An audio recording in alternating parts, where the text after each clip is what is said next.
한국 바이오 산업은 지금이 투자하기에 되게 좋은 국면 아닌가? 큰 흐름에서. 그래서 이런 업체들은 투자하시면 뭐 2, 3년 안에 여전히 저는 몇 배 이상 상승할 여력이 있다고 생각하고, 사실 저는 그 중에서도 을 제일 좋게 보기는 합니다. 전반적으로는 뭐 배터리 3사 전체를 봤을 때는 하반기가 상반기보다는 좀 더 좋을 것이다. 뭐 이렇게 볼 수 있을 것 같고요. 뭐 2, 3년 지나면 여기서 뭐 다들 뭐 3배 이상 오를 수 있는 그런 잠재력이 있는 구간이긴 하죠.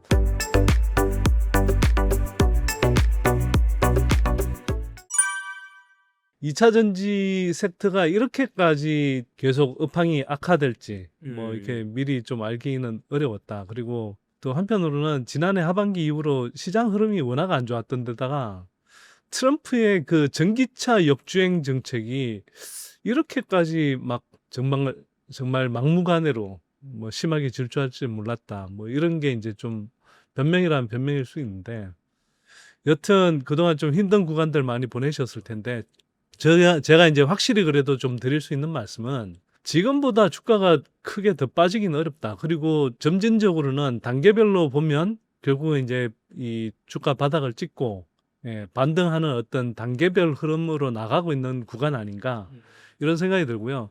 그 사실은 이제 올해 들어서도 반등하겠다 싶으면 뭐 트럼프가 이제 뭘 안 좋은 정책을 지르고 지르고 또 지르고 또 이제 뭐 관세 협상이다 뭐 이렇게 하면서 또 시장 노이즈도 만들고 이러다 보니 어려운데, 그래도 지금은 그런 부분들이 거의 트럼프 정부에서도 악재라고 생각할 만한 악재들은 다 나오지 않았나. 그런데 이제는 그래도 이제 큰 흐름에서 보면 중국의 이제 리튬 강산 뭐 감산이라든지, 또 트럼프 정부에서 이제 나올 악재는 다 나온 상태에서 오히려 이제는 그 대중국 배터리 뭐 부품 소재 관련한 관세가 되게 이제 세지고, 상대적으로 이제 한국은 선방한 상황에서 한국산 어떤 배터리 소재, 또 AMPC는 이제 계속 유지가 되잖아요. 예. 그래서 그 수혜가 이제 좀 부각되는 구간으로 가지 않을까.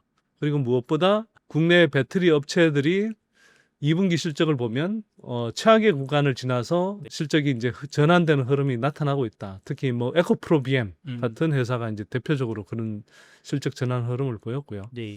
그런 면에서 보면 뭐 적어도 최악의 바닥은 지금 지나왔고, 주가가 이미 이제 꽤 반등했지만, 네.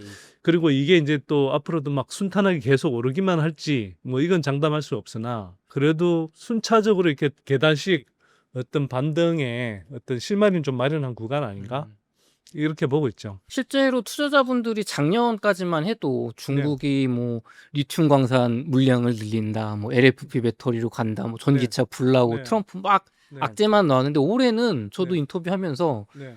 중국이 감산한다고 하고, 네. 그 다음에 이제 기업들의 영업이익이 흑자로 돌아섰다고 하고, 네. 뭔가 흐름은 바뀌고 있는 것 같거든요. 네, 분명히 그렇습니다. 거기다가 그 중국산 배터리 소재 부품에 관한 관세는 뭐 지금 최소한 50% 넘어갈 수밖에 없는 뭐 그런 이제 구조가 만들어져 있고, 뭐 미국 입장에서도 중국에 대한 뭐 주요 산업의 의존도, 특히 제조업에서 뭐 미국은 배터리 산업 자체가 이제 크진 않지만, 그리고 그걸 많은 부분을 이제 한국 또는 이제 일본에 의존하고 있지만, 그 자동차 산업 자체는 큰 산업이란 말이에요. 그쵸. 그러다 보니 이제 자동차 산업에서의 중국산 부품 소재를 이제 쓰는 것, 그 배터리도 결국 이제 자동차 부품이 되는 것이니까 그에 대한 이제 부담은 클 수밖에 없고, 그러다 보면 이제는 중국산보다는 결국은 한국산이 관세라는 측면에서 엄청 경쟁력이 생기지 않냐, 뭐 이런 이제 그 설명이 가능한 거죠. 그리고 또 하나 좀 보셔야 될 건, 한편으로는 이런 이제 업황이 악화되는 구간을 건너오면서 한국 배터리 산업의 초점이 기존에는 EV, 그러니까 전기차 향이 한 뭐 9대, 그 다음에 이제 ESS 향이 1, 뭐 그러니까 9대 1 정도였다면, 그 비중이 이제는 한, 제가 생각하기에는 매출 기준으로는 여전히 한 8대 2 정도라고 볼 수 있지만, 영업이익 기준으로는 대략 한 7대 3 정도로 좀 바뀌어 가고 있는 것 아닌가, 그런 이제 좀 생각이 들고요. 그 이유는 전기차는 사실 이제 상당히 좀 뭐 전반적으로 슬로우해졌잖아요. 네. 그런데 ESS가 이제 뭐 AI 데이터 센터라든지 뭐 이런 흐름들 때문에 계속 부상되고 있죠. AI 데이터 센터에는 뭐 대규모 이제 ESS도 설치가 필요하고 또 무정전 전원 장치라고 해서 UPS도 필요하고 뭐 그러다 보니까 이제 전력을 안정적으로 공급할 수 있는 어떤 보조 장치로서의 이제 ESS 배터리가 굉장히 대규모로 이제 필요한 상황이잖아요. 뭐 여러분들 잘 아시다시피 AI 산업은 향후에 이제 굉장히 빠른 속도로 급격하게 커질 수밖에 없고 그것의 필수적인 어떤 하드웨어 인프라로서 그 데이터 센터가 뭐 경쟁적으로 이제 뭐 이 구축될 수밖에 없지 않습니까? 예, 그런 흐름에서 이제 ESS는 계속 커질 수밖에 없다. 그런데 그게 사실은 이제 그동안은 중국 업체들이 ESS를 많이 이제 공급하고 있었는데 이제는 그 ESS 배터리조차도 이제 중국을 배제하는 흐름. 그러니까 이제 예전에 IRA 규정에서 이제 그 FEOC라고 했던 그 규정이 이제 새롭게 이제 트럼프 행정부에서 그 적대적인 국가에 이제 이 배터리를 배제하는 식으로 그게 이제 그 규정이 아예 이제 박혀버리면서 그 AMPC 수혜를 받는데 결정적인 이제 어떤 기준이 되어버렸거든요. 네.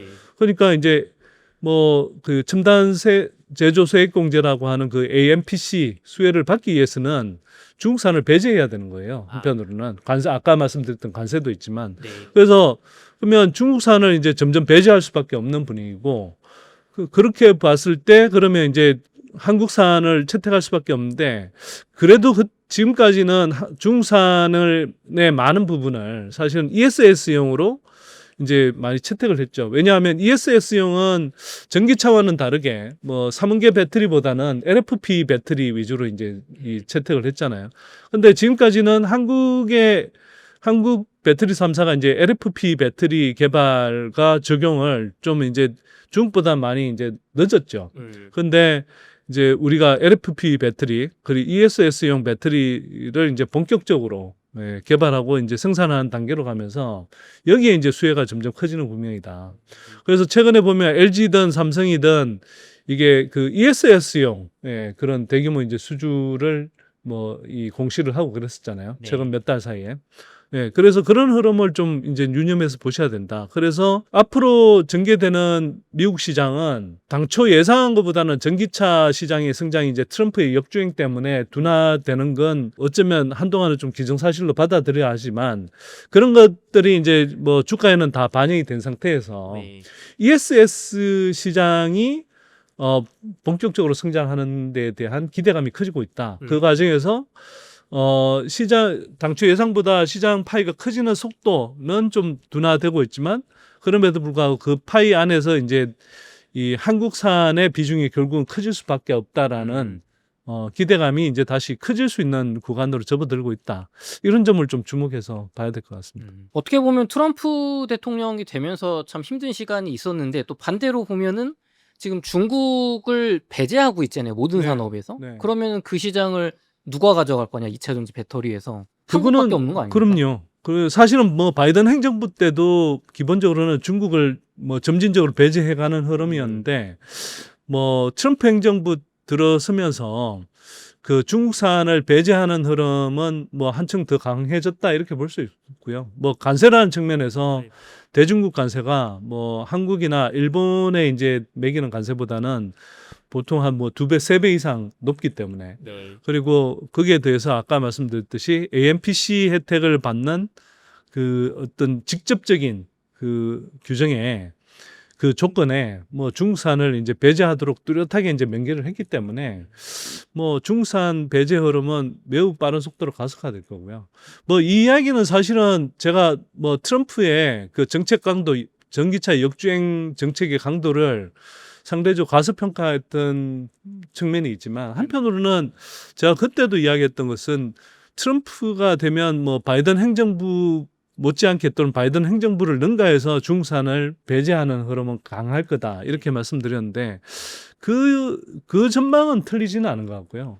그래서 큰 틀에서 보면 그런 흐름이 분명히 전개되고 있다. 예, 그래서 아까도 이제 말씀드렸다시피 2차 전지는 적어도 트럼프 정책 노이즈에 의한 최악의 구간은 벗어난 것 같고 거기에 대해서 이제 뭐 중국 스스로 이제 전기차 시장이 계속 공급 가행 상태가 되니까 거기에 대한 뭐 구조조정 차원에서도 그렇고 그래서 뭐 리튬 강산을 뭐 줄인다, 감축한다. 그게 뭐 또 분리막 같은 소재도 뭐 공급을 줄이겠다. 뭐 이런 이제 조치들이 나오고 있는 것이고 또 한편 미국에서는 어쨌거나 이제 뭐 중국산을 배제하고 그 빈틈을 당연히 한국산이 채울 수밖에 없는 그런 구조로 가고 있다는 측면에서 그리고 ESS 시장이 본격적으로 성장하면서 한국 배터리 산업을 다시 견인한다는 측면에서 보면 적어도 뭐 2차 전지 주가가 중장기적으로 다시 성장하는 흐름으로 가는 건 비교적 좀 분명한 구간 아닌가 이런 생각이 듭니다. 소장님, 그러면 이제 미국 시장도 크지만 유럽 시장을 사실 중국 LFP 배터리가 다 먹으면서 네. 우리나라가 세계 경쟁에서 밀린 거 아닌가라는 생각을 네. 했었는데 네, 유럽하고의 중국 관계도 예전 같진 않거든요. 네, 이 앞으로 유럽 시장을 좀 우리가 생산하는 LFP 배터리나 혹은 ESS 시장을 좀 우리가 점유율을 좀 뺏어올 수 있을지 그것도 좀 궁금합니다. 그러니까 유럽 시장도 사실 뭐 조금 이유는 다르지만 미국 시장과 마찬가지로 최악의 구간을 뭐 지나고 있다 이렇게 좀 봐야 될 것 같고요. 사실은 유럽 시장에서 이제 뭐 중국을 여전히 견제하려는 흐름은 뭐 분명한데 특히 이제 뭐 EU와 중국 간의 관세 협상과 관련해서도 사실 뭐 타결이 안 나고 결국은 이제 EU가 기존에 뭐 그 반보조금 조사를 통해서 뭐 이 상계 관세를 부과하려고 했던 흐름이 아직은 유지되고 있잖아요. 네. 거기다가 이제 유럽의 이제 전기차 전환이 이제 지연되면서 뭐 독일의 전기차 보조금 정책이 이제 주로 이제 그 독일의 전기차는 한 60% 이상이 기업들 구매 수요예요. 아, 그러다 보니까 이제 기업들을 중심으로 해서 전기차 보조금을 뭐 늘려준다든지 이런 정책들이 나오고 있어서 사실은 EU 시장 자체는 보면 그 올 들어서도 평균 한 지금까지 30% 가까이 전년 동기 대비해서 큰 폭으로 성장하는 흐름이었거든요. 그래서 사실은 그 흐름만 보면 한국 배터리 업체들이 이렇게 많이 혜택을 받아야 되고 주가가 이렇게 바닥을 기었던 게 좀 이해가 안 되죠.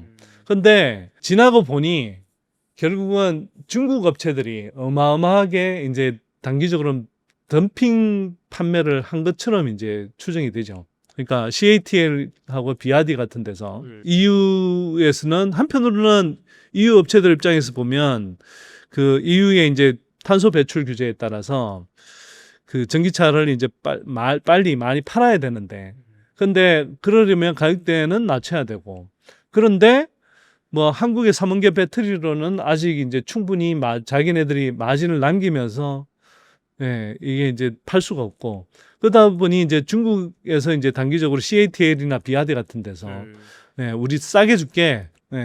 그러니까 이제 그 싼 배터리를 갖고 와서 당장은 이제 뭐 전기차 보통 이제 소비자들이 배터리의 성능을 겉으로 드러나진 않으니까 당장 몇 년을 굴려봐야 이제 그렇죠. 배터리가 이게 점점 겨울철에 운행 거리가 짧아지네부터 해서 뭐 운행 속도가 줄어드네 뭐 이런 것들을 체감할 수 있는데 당장은 뭐 싸게 만들어서 팔면 그냥 겉모습만 보고 살 때는 그 소비자들이 그런 걸 잘 모르잖아요. 그렇죠. 그러니까 이제 유럽 업체들도 뭐 그런 사정을 알면서도 당장 이제 뭐 자기네들 입장에서 전기차 그 뭐 전환 비율은 높여야 되고 또 그래야 이제 페널티를 적게 무니까 그런 상황에서 또 그렇다고 싼 차는 상대적으로 이제 저가의 전기차를 공급은 해야 되고 이러니까 이제 뭐 중국산 배터리를 사용한 거죠. 근데 이 흐름이 제가 볼 때는 길어야 2, 3년인 것 같습니다. EU 시장이 커지면 한국 배터리 산업이 수혜를 볼 거다. 다만 이제 중국 업체들이 이제 뭐 덤핑 전략이 제 생각엔 길면 한 2, 3년 정도는 더 갈 수 있는데 한국 배터리 업체들도 손 놓고 있는 건 아니잖아요. 그렇죠. 그래서 한국 배터리 업체들도 이제 점점 뭐 그 NMR 같은 망간 리치 쪽 그런 배터리를 통해서 가성비 높은 배터리 개발하고 있고 또 한편으로는 EU 시장 자체도 이제 뭐 신재생 에너지 쪽에 이제 간헐적인 전력 생산을 이제 조금 보완하기 위해서 ESS 수요가 어마어마하게 늘어나고 있거든요. 예, 그러다 보니 그쪽 ESS 저 수요도 이제 많이 늘어나고 있고, 역시나 이제 또 한편으로는 그 한국 배터리 업체들도 그런 ESS용으로 이제 또 많이 개발을 지금 서두르고 있는 상황이기 때문에, 예, 제가 볼 때는 점진적으로는 이제 올라갈 가능성이 높고, 또 중국 업체들 보면 단기적으로는 제가 왜 2, 3년이라 길어야 2, 3년이라고 보냐 하면 출혈 경쟁도 어느 정도가 한계지.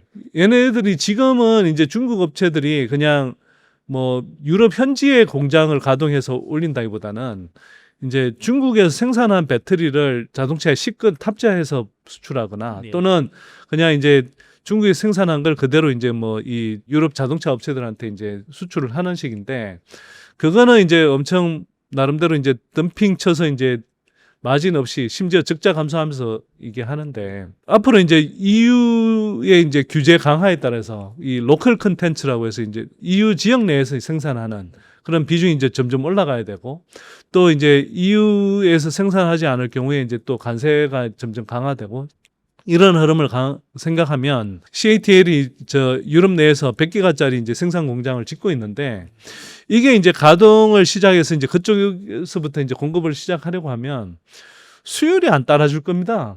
한국의 지금 LG엔솔 같은 경우도 유럽에 건너가서 수율 잡는데 4, 5년 이상 걸렸거든요. 한국에서 이미 다 뭐 해보고 했는데도 유럽에 가서 그 비싼 인건비에 우리 인력을 다 쓸 수도 없고, 뭐 그 유럽 인력들 상당 부분 데리고 그 물 건너온 자재들 써서 그렇게 해서 이제 해서 가동하다 보니 수율을 본격적으로 끌어올리는데 4, 5년 이상 걸렸거든요. 제가 볼 때 CATL은 그보다 더 오래 걸릴 겁니다. 예, 그리고 최종적인 수율이 높지도 않을 거고요. 그러면 유럽 내 생산 물량으로 따지면 이제 1대1로 딱 놓고 봤을 때 장기적으로는 오히려 LG엔솔이 가격 경쟁력이 더 생길 수 있고 성능은 훨씬 더 좋을 수 있다.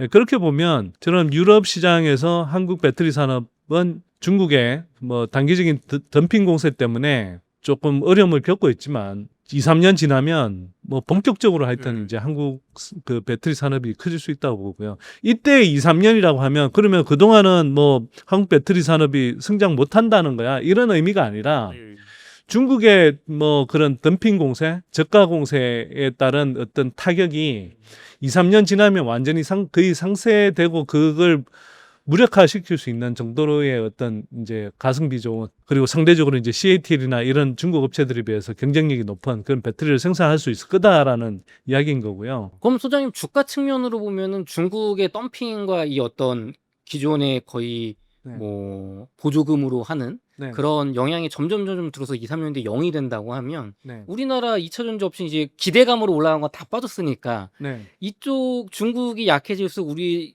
2차 전지 업체는 실적이 좋으면서 주가는 점진적으로 이렇게 올라가 크로스가 된다, 이렇게 봐도 될까요? 저는 그렇게 봅니다. 그러니까 이제 아까 말씀드렸다시피 뭐 최악의 상황은 주가 측면에서도 벗어났다. 그리고 그렇다고 이제 뭐 아주 예를 들어서 22년, 23년 상반기 정도에서 이제 그 전망했던 것처럼 지속적으로 구조적으로 성장해서 뭐 이게 막 계속 실적이 큰 폭으로 증가하는 그런 이제 전망을 할 수는 없지만, 적어도 2차 전지 섹터에서 최악의 어떤 국면을 벗어나서 실적이 조금씩 계속 성장할 수밖에 없는, 회복될 수밖에 없는 그런 구간으로 간다고 보고요. 소장님, 그럼 이제 그 2차 전지 업황 전반적으로는 잘 이제 바닥을 치고 올라온다고 다뤄주신 것 같은데, 많은 분들이 뭐 에코프로라든가 뭐 SK온이라든가 LNF 혹은 뭐 포스코홀딩스 여러 가지 기업 투자를 하셨잖아요. 네. 그럼 이런 개별 기업들은 좀 어떻게 좀 지금 이 위기를 돌파하기 위해서 하고 있는지, 또 어떤 좀 좋은 소식들이 있을지 좀 궁금합니다. 그러니까 일단 배터리 3사부터 보면 일단 LG엔솔이 그 적어도 상반기보다는 하반기에 더 좋은 이제 실적을 보여줄 것 같고요. 네. SK온 같은 경우가 이제 전반적으로 보면 뭐 전년 동기 대비해서는 이제 제 실적이 좀 많이 올라올 수 있을 것 같은데, 미국 시장에서 이제 본격적으로 하반기부터 그 생산 캐파 가동에 들어가기 때문에 그 실적이 나올 거고, 또 한편으로는 그 실적뿐만 아니라 그 네. 아까 말씀드렸던 AMPC 음. 그 세액공제 혜택을 받게 되기 때문에 SK온 실적도 이제 많이 올라올 거라고 봅니다. 다만 이제 삼성 SDI가 상대적으로 좀 그 미국 생산 캐파가 이제 조금 상대적으로 적은 상태이기 때문에 뭐 당장 이제 실적 반등은 조금 뭐 다른 이 두 개 회사보다는 좀 약할 수 있는데 뭐 그럼에도 불구하고 삼성 SDI도 ESS 향으로 이제 뭐 지금 뭐 수주를 많이 받는다든지 뭐 해서 전반적으로는 뭐 배터리 3사 전체를 봤을 때는 하반기가 상반기보다는 좀 더 좋을 것이다. 뭐 이렇게 볼 수 있을 것 같고요. 그다음에 에코프로 BM, LNF 뭐 그다음에 이제 뭐 포스코 퓨치엠 이런 회사들도 보면 특히 이제 에코프로 BM 같은 경우 2분기에 이제 실적 흑자 전환을 했잖아요, 오랜만에. 맞아요. 그리고 아마 이제 하반기에도 그렇고 조금 더 실적이 이제 이 증가하는 흐름을 보일 것 같고 특히 LNF 같은 경우가 사실 올해 이제 실적이 많이 대폭 성장할 것으로 예상이 됐는데 상반기 중에는 기대에는 못 미쳤어요. 뭐 그럼에도 불구하고 그게 이제 대표적인 게 테슬라 향으로 이제 많이 들어갈 줄 알았는데 테슬라의 일론 머스크가 뭐라고 해야 되나요? 트럼프한테 그렇게 트럼프를 띄워주고 했는데도 불구하고 결과적으로 보면 지금 와서 보면 네. 전기차 그 승장에 기싸대기 얻어맞고 한편으로는 일론 머스크가 트럼프의 이제 딸이 붙이면서 뭐 한편으로는 이렇게 강경 우파적인 그런 정치 성향을 이제 지지하는 것처럼 보이면서 유럽을 비롯해 세계적으로 이제 테슬라에 대한 뭡니까 불매 운동 이런 것들이 되게 거세게 부르잖아요. 그래서 네. 사실 테슬라가 그러니까 회사를 출범한 이래로 가장 큰 폭의 역성장을 했거든요. 아유. 그러다 보니 이제 LNF가 사실 테슬라에 그 양극재를 직접 공급할 그 기대감이 많이 있었는데 그게 이제 많이 지연됐죠. 근데 하반기에는 그래도 어느 정도는 이제 좀 공급이 뭐 되지 않을까 하는 기대감 플러스 아까 말씀드렸듯이 이제 뭐 국내 이제 주요 배터리 회사들의 이제 뭐 하반기에 이제 실적이 증가하면서 뭐 따라 이제 좀 뭐 실적이 좋아질 가능성이 높은 것 같고요. 그리고 저는 예전부터 좀 많이 강조를 했지만 코스모 신소재가 이제 후발주자이지만 네. 그리고 그게 이제 후발주자로서 이제 굉장히 빠르게 선발주자들을 추격할 수 있는 양극재 업체로 이제 좀 주목을 했었는데 그게 사실 이제 역시나 2차 전지 업황이 이제 부진해지면서 빠른 성장이 그렇게 가시적으로 눈에 띄지는 못했죠. 그럼에도 불구하고 코스모 신소재는 사실 다른 양극재 업체, 소재 업체들이 다 적자를 보일 때 코스모 신소재는 단 한 번도 적자를 기록하지는 않았어요. 네, 2분기 올해 2분기까지 포함해서 16개 분기인가 연속 계속 흑자를 냈거든요. 그러니까 그런 면에서는 회사가 어떤 뭐 2차 전지 소재 업체들보다 뭐 재무 상황이라든지 이런 것들이 탄탄하다. 그런 상황에서 이제 그동안 이제 업황 부진에 시달리면서 기대만큼 성과를 못 냈던 것이 올해 하반기부터는 이제 본격적으로 좀 성장 궤도에 다시 재진입하지 않을까. 그 코스모 신소재는 기존에 이제 3만 톤까지 있던 2공장 캐파를 넘어서서 그 이미 이제 3공장까지 10만 톤 캐파를 확보해 놓은 상태거든요.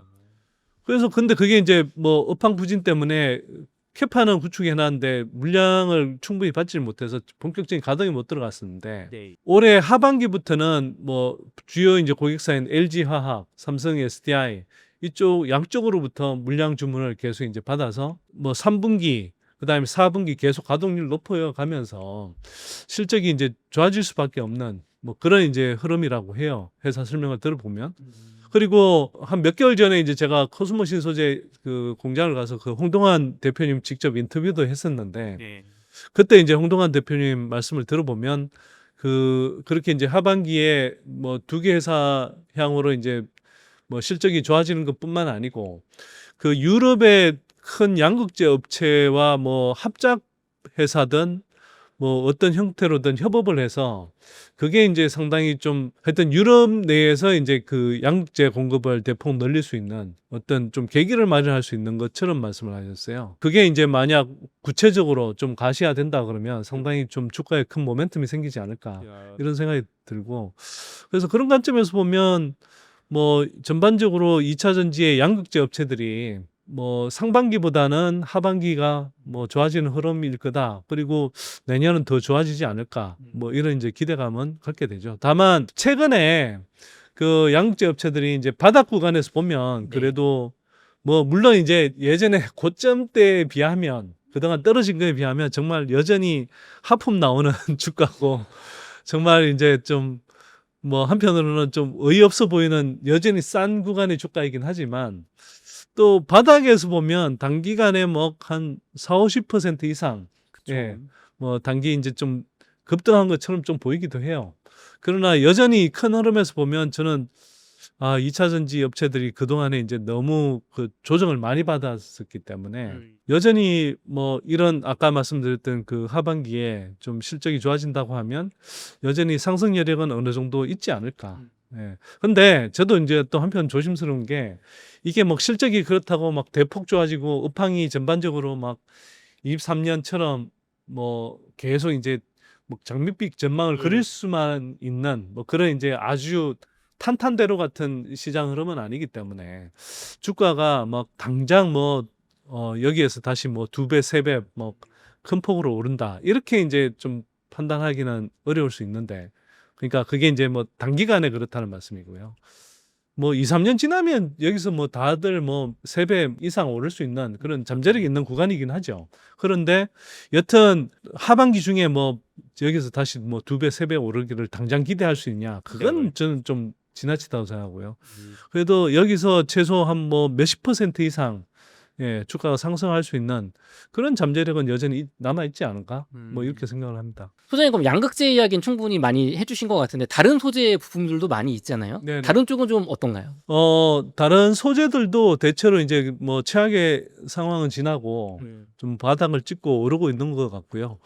뭐 대표적으로 예를 들어서 전해액을 한번 좀 생각해 볼 수 있을 텐데 전해액도 상반기까지는 실적도 부진했고 주가도 많이 부진했는데 하반기부터는 뭐 많이 좋아질 것 같아요. 전반적으로. 그래서 이제 이건 뭐 역시나 이제 배터리 3사의 흐름을 대체로 따라갈 수밖에 없는데 그 전해액 예를 들어서 대표적으로 전해액을 보면 전해액의 이제 대표 업체가 이제 엔캠이잖아요. 그러니까 엔캠 같은 경우는 하반기에 뭐 좋아질 수 있는 여러 가지 이유가 있지만 뭐 얼티엄 셀즈 쪽 뭐 본격적으로 이제 가동되는 물량이 있고 또 SK온 쪽으로도 이제 물량이 들어가고 사실 그리고 엔캠이 테슬라 쪽으로도 들어가요.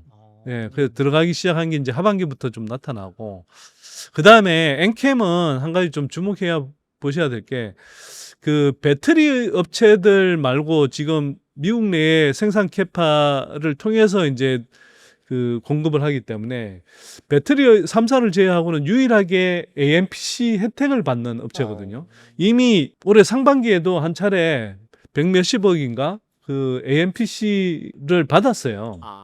그래서 그게 이제 고스란히 영업이익에 반영되는 건데 이제 하반기에는 뭐 본업에서의 실적이 전체적으로 좋아지면서 AMPC 수혜도 이제 계속 잇따를 수 있기 때문에 그런 면에서 이제 실적 개선 정도가 이제 뭐 상대적으로 좀 빠를 수 있지 않을까 이런 생각이 좀 들고 그 다음에 솔브레인 홀딩스나 뭐 동아기업 이런 업체들도 이제 뭐 좋아지긴 할 텐데 제가 볼 때는 전액 업체들 중에 좀 주목하셔야 될 업체가 이제 득산테코피아. 네. 득산테코피아는 그 사실은 지금까지는 전액 실적이 안 났잖아요. 네. 안 나다가 이제 본격적으로 나기 시작하는 게 저는 3분기부터인 것 같거든요.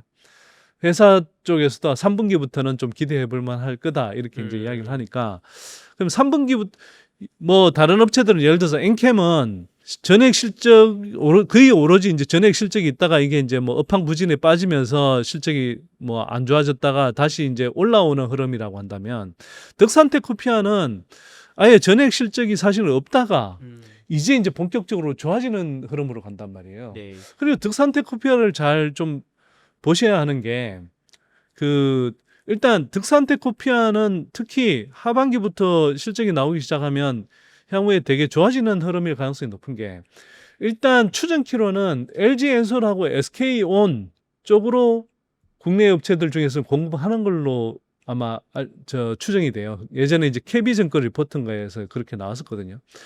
그리고 특히 이제 SK온 쪽에 아마 주요하게 좀 공급을 하게 될 것 같아요. 근데 SK온이 아까 말씀드렸듯이 하반기부터 본격적으로 가동에 들어간다고 그렇죠. 좀 했잖아요. 상당히 좋게 그 흐름을 좋게 보셨죠. 예, 그러니까 그러면 그 SK온향으로 전해 공급 물량이 꽤 늘어나지 않을까.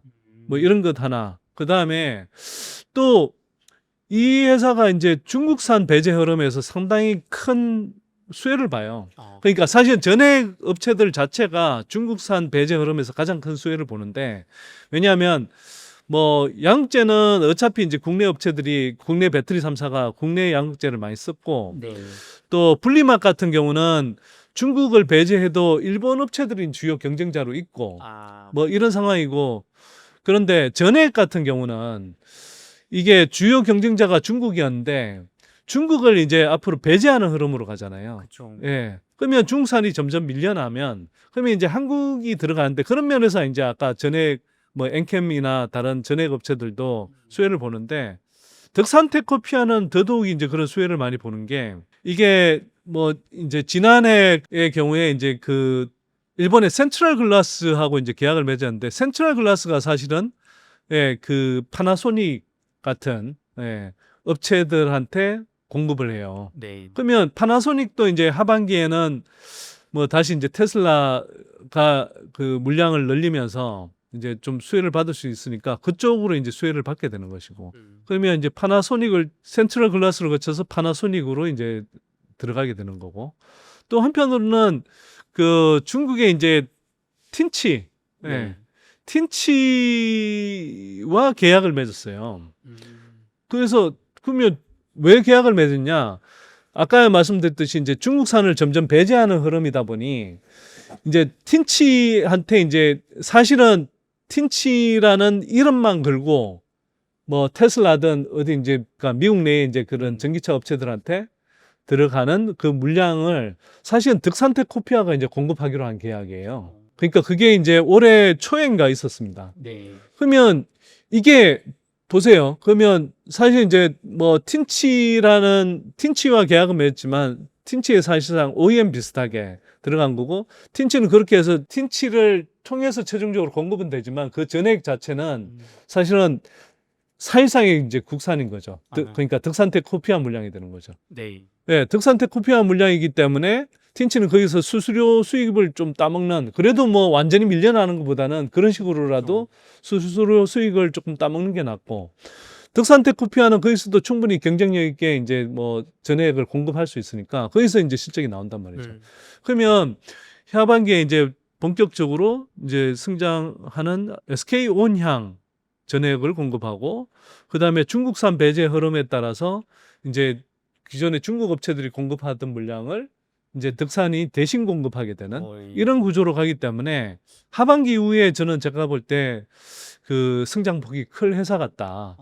그리고 그 덕산테크코피아는 전액 실적에 대한 기대감이, 그러니까 전액 실적 자체가 기존에 없었던 데다가 그러니까 기대감이 0인 거죠 지금. 그러니까 없었던 데다가 이제 새로 생겨나는 거기 때문에 실적이 이건 무조건 좋아질 수밖에 없는 그림인 거죠. 그러니까 이런 전액에 더해서 또 한편으로는 반도체하고 디스플레이 쪽 그 화학 쪽 중간체인데, 그 중간체 사업도 지금 이제 본격적으로 성장하는 국면에 들어가고요. 거기에 더해서 의약품 중간체도 지금 실적이 뭐 올해 보니까 2분기 실적부터 찍히기 했더라고요. 아직은 금액은 뭐 크지 않지만, 근데 이게 이제 하반기부터 점점 더 크게 찍힐 거라고 봅니다. 왜냐하면 제가 추정컨대는 이 의약품 중간체, 당뇨 비만 치료제 쪽의 의약품 중간체인데요. 네. 당뇨 비만 치료제가 핫하잖아요, 계속. 당뇨 비만 치료제 쪽의 의약품 중간체 사업을 하는데, 제가 추정키로는 일라일릴리 같거든요. 일라일릴리 최종 고객사가 일라일릴리 같은데, 일라일릴리가 이제 그 국내에 이제 곧 시판한다고 그러잖아요. 네. 예, 위거비는 이제 노보노디스크의 그쵸. 이제 그 비만 치료제고, 그러면 그렇게 해서 한국에서 이제 본격적으로 팔리기 시작하면 덕산테크코피아의 의약품 중간체 사업도 커지지 않을까. 그러면 이제 덕산테크코피아도 사실은 이제 원래부터 이 세 가지가 골고루 다 좋아질 거다, 성장할 거다라고 생각했는데, 전반적으로 이제 업황부진에 뭐 특히 지난해 하반기에 뭐 계엄령까지 포함해서 시장이 부진하면서 주가가 많이 빠졌었는데, 이제는 더 이상 뭐 나빠질 일은 없고 좋아질 일만 있고, 그리고 더구나 실적 측면에서 보면 다른 2차 전지 업체들 비하면 새롭게 찍힐 실적만 있다. 그렇죠. 그런 면에서 보면 저는 2차 전지가, 그런데 더 좋은 건 뭐냐면 네. 득산테크피아는 이런 내용이 잘 안 알려져서 그런지, 아니면 아직은 이제 스몰캡 취급을 받으니까 그런지 주가가 바닥에서 제일 덜 올랐어요. 제가 볼 때 상대적으로. 엔캠도 아까 양극재 말씀드렸지만 엔캠도 꽤 많이 올라왔거든요. 네. 주가가 바닥에서 그렇죠.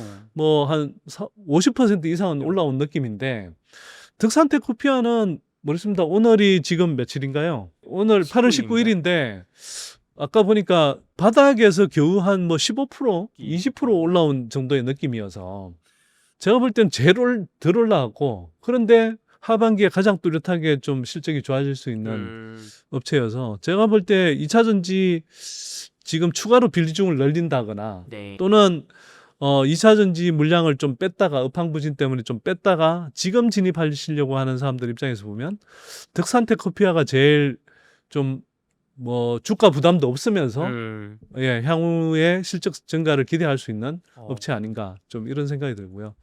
그다음에 동박 쪽도 뭐 SKC나 롯데에너지 머티리얼즈 같은 경우도 이제 하반기에는 실적이 다 올라오는 그림으로 알고 있습니다.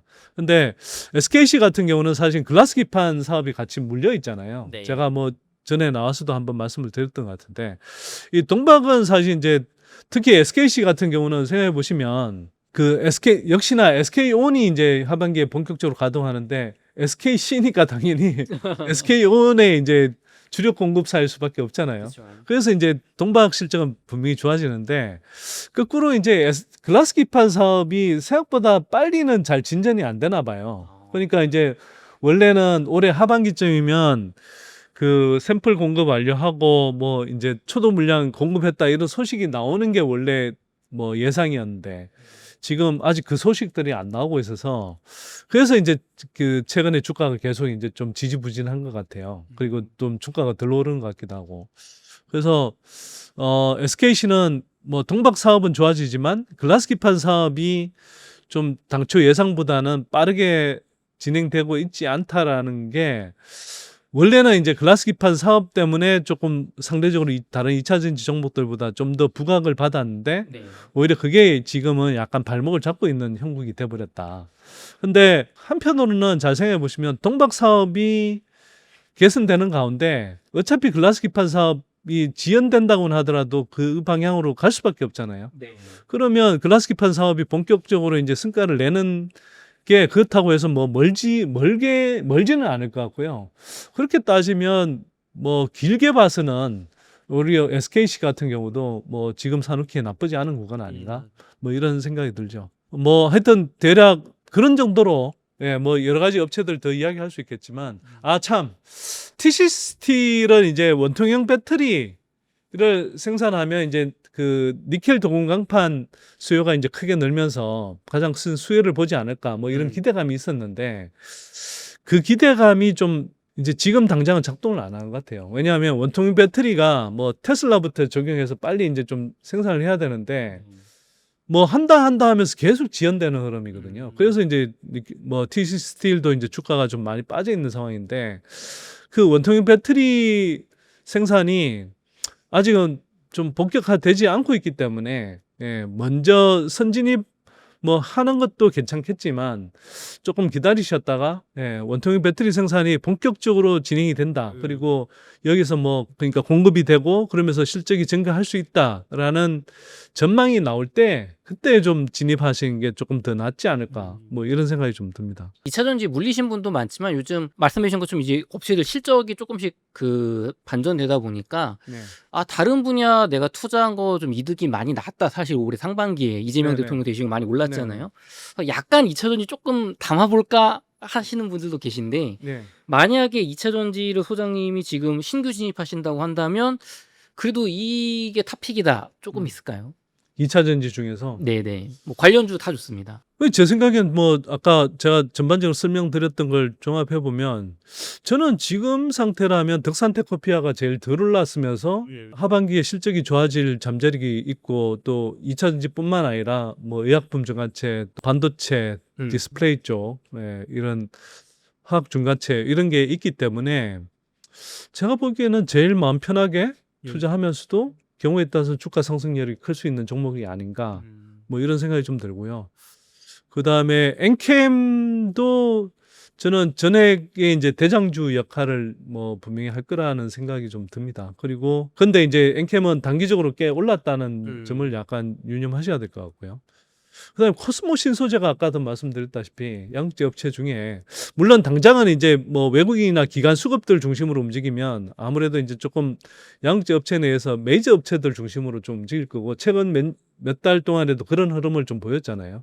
근데 코스모 신소재가 아까도 말씀드렸다시피 지금까지 실적이 계속 흑자였고 또 하반기부터는 더 좋아질 거고 그러면서 뭐 유럽의 어떤 업체와 이제 대규모 합작 법인 같은 걸 설립하는 모멘텀이 생긴다고 그러면 그 자체만으로 이제 주가 상승 여력이 상당히 커지지 않을까 뭐 이런 좀 기대감이 있습니다. 소장님 앞서서 다룬 것처럼 양도세 이슈도 있다 보니까 약간 요즘 바이오 종목이 조금 주춤한 것 같아요. 주가 측면에서 바이오 종목 시황은 좀 어떻게 보시는지요? 그러니까 바이오 종목이 사실은 그 대주주 양도세 이슈에 가장 이제 좀 타격을 받는 일종의 업종이 돼버렸잖아요. 뭐 앞에서도 말씀을 드렸지만 이게 이제 개인 투자자들이 아무래도 많이 투자하는 섹터다 보니까 그런데 길게 보면 저는 이렇게 생각합니다. 한국 바이오 산업은 지금이 투자하기에 되게 좋은 국면 아닌가? 큰 흐름에서 왜 그렇게 보냐 하면 한국 바이오 산업이 제가 한 사실 3, 4년 전에까지 이제 조금 열심히 보다가 2차 전지가 그때는 이제 훨씬 더 실적이 바로 나면서 구조적인 성장을 할 업종으로 이제 여겨져서 제가 이제 바이오 쪽보다는 2차 전지가 상대적으로 더 낫겠다라고 이제 뭐 판단을 많이 했었고요. 근데 지난해 하반기부터 제가 이제 바이오 업종 업체들 탐방을 좀 많이 해보니까 한 3, 4년, 4, 5년 전하고는 비교할 바 없이 기술 수준이 많이 올라왔더라고요. 그리고 4, 5년 전에는 예를 들어서 뭐 우리 파이프라인이 이래요. 뭐 우리 엄청 열심히 개발하고 있어요. 뭐 이런 건이었는데 이제 그 몇 년이 지나면서 그 사이에 상당수의 업체들이 이제 뭐 기술 이전을 했고 이 기술 이전의 규모도 막 4조짜리 이상 이렇게 막 대박 에로가 이제 터지는 식으로 되게 이제 대규모 기술 이전이 가능하구나. 그리고 이게 뭐 상대방이 뭐 일라일릴리나 뭐 사노피 같은 굉장히 큰 이제 업체들하고 이게 우리가 기술 이전을 하고 그 회사들로부터 결국 기술력을 인정받는 거잖아요. 그런 단계로 올라왔다라는 걸 이제 알게 된 거죠.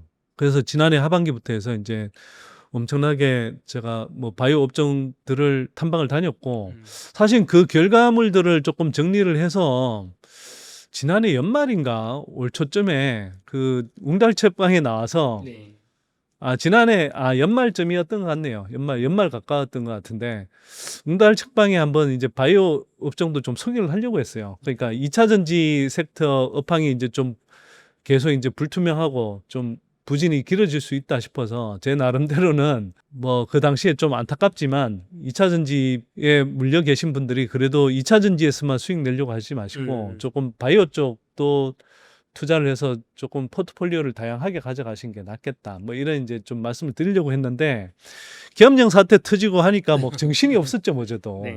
그래서 이제 뭐 생각해 보니까 지금 말씀드리다 보니까 이제 그 기회를 놓쳐서 좀 결과적으로 아쉽게 됐는데 그러나 큰 흐름에서 보면 여전히 바이오 업종은 향후 3, 4년간 주가 흐름 측면에서 한 2년, 3년 정도는 되게 가파르게 오를 수 있지 않을까. 이런 이제 생각이 듭니다. 왜 그러냐면 일단 그 한국 바이오 기술 수준이 많이 올라왔는데 이게 이제 일본하고 비교해 보면 우리가 이제 지금 한 10년 정도 뒤져 있는 흐름일 수 있는데 실적이 날 기대감을 반영해 가면서 오르기도 하고 또 실적이 나는 초기 구간에 되게 가장 가파르게 오르잖아요. 사실 2차 전지도 돌이켜 보면 진짜 실적이 이제 본격적으로 뭐 폭발 날 때 23년 상반기 이럴 때도 많이 오르긴 했지만 그 전부터도 워낙 많이 올랐어요, 사실은. 맞아요. 그러니까 이제 바이오 업종을 생각을 해보면 우리가 지금 이제 향후 몇 년간 바이오 업체들이 많이 성장할 텐데 그 과정에서 이제 뭐 실적이 지키는 기업들도 생기겠지만 여전히 뭐 기술 이전이라든지 또는 뭐 글로벌 빅파마하고 공동 개발을 한다든지 이런 기대감을 품게 하는 회사들이 많이 있거든요.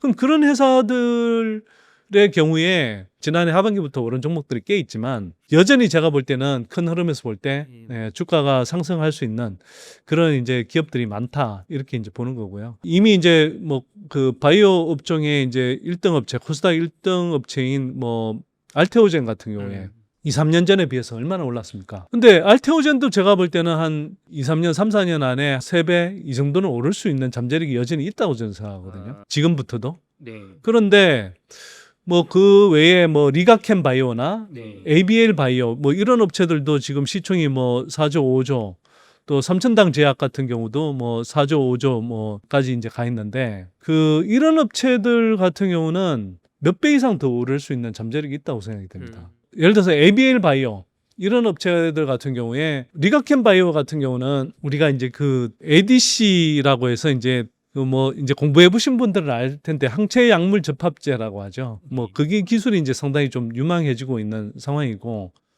거기에서 이제 한국의 대표적인 이제 기업이고 또 ABL 바이오 같은 경우는 이제 뭐 그랩바디 B, 뭐 그랩바디 T 뭐 이런 이제 기술들이 있는데 뭐 예를 들면 이 회사 같은 경우는 이제 이 보통 항암제 같은 경우에 내 투과율이 되게 낮아요.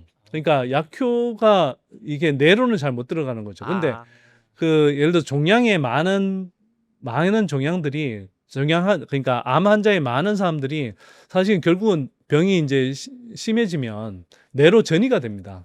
근데 이 뇌는 잘 투과를 못 하니까 약효가 떨어지는 거예요. 그래서 이걸 이제 뇌까지 전달할 수 있는 그런 이제 그 뇌 투과 플랫폼 기술을 만들었거든요. 그러니까 이런 이제 플랫폼 기술을 만들어서 이제 하고 있고 그래서 알테오젠 같은 경우는 저 SC 제형 피하 주사 제형 플랫폼으로 이제 승부를 걸고 있고 리가캠은 ADC 플랫폼 그다음에 이제 ABL 바이오는 이런 네투가 뭐 플랫폼 같은 이런 이제 플랫폼 기술을 갖고 있고 삼천당 제약 같은 경우는 경구용 플랫폼 기술을 갖고 있거든요. 그래서 이런 업체들은 제가 투자하시면 뭐 2, 3년 안에 여전히 저는 몇 배 이상 상승할 여력이 있다고 생각하고 사실 저는 그 중에서도 삼천당 제약을 제일 좋게 보기는 합니다. 삼천당 제약은 이제 신약 개발을 하지 않고 복제약을 개발한다고 하니까 시장에서 이게 별로 주목하지 않고 또 특히 기관들 애널리스트들이 리포트를 별로 안 내는데요. 제가 왜 삼천당 제약을 이렇게 좀 주목해서 보냐 하면 삼천당 제약은 경구용 플랫폼 기술로는 국내뿐만 아니라 세계적으로 가장 뛰어난 생체 흡수율 기술을 갖고 있고 그다음에 또 그러니까 예를 들면 지금 그 세계에서 당뇨 비만 치료제에서 이제 글로벌 빅2가 일라이 릴리랑 노보 노디스크잖아요. 그렇죠. 근데 노보 노디스크는 자체 경구용 기술이 있어요. 근데 생체 흡수율이라는 게 되게 떨어지기 때문에 이 경구용 약을 만들어도 생산 원가가 많이 들거든요. 근데 삼천당 제약은 경구용 기술을 갖고 있는데 생체 흡수율이 높아서 그 상대적으로 생산 원가를 많이 들이지 않고도 이 만들 수 있는 기술을 갖고 있어요. 근데 일라일리는 없어요. 경구용 기술이 아예. 그럼 누군가 파트너를 물색해야 되잖아요. 그렇죠. 근데 삼천당 제약이 올해 그 NDR 할 때 그 IR 자료를 보면 트즈파타이드라는 게 일라일리리의 마운자로 젯바운드 당뇨 비만 치료제의 이제 승분 약물이거든요. 네. 그걸 트즈파타이드의 경구용 약을 개발 중이다라고 표시가 돼 있어요. 근데 이게 제가 볼 때 일라일릴리가 파트너일 가능성이 매우 높은데 밝히질 못하고 그냥 그렇게만 표시를 해놓는 거예요. 왜 그러냐 하면 아니 트즈파타이드는 물질 특허 만료가 2039년이에요. 한참 남았네요. 한참 남았는데 그걸 지금 삼천당 제약이 그걸 개발하고 있다고? 14년 뒤에 기술을 보고. 네, 이거는 제가 볼 때 일라일릴리하고 어떤 식으로든 협업하지 않고서는 지금부터 개발하고 있을 이유가 없거든요, 이게. 그렇죠. 네. 근데 그러면 경구용 기술을 일라일릴리랑 이제 그렇게 협업해서 만약 한다고 하면 그게 어마어마한 이제 파급력이 될 텐데.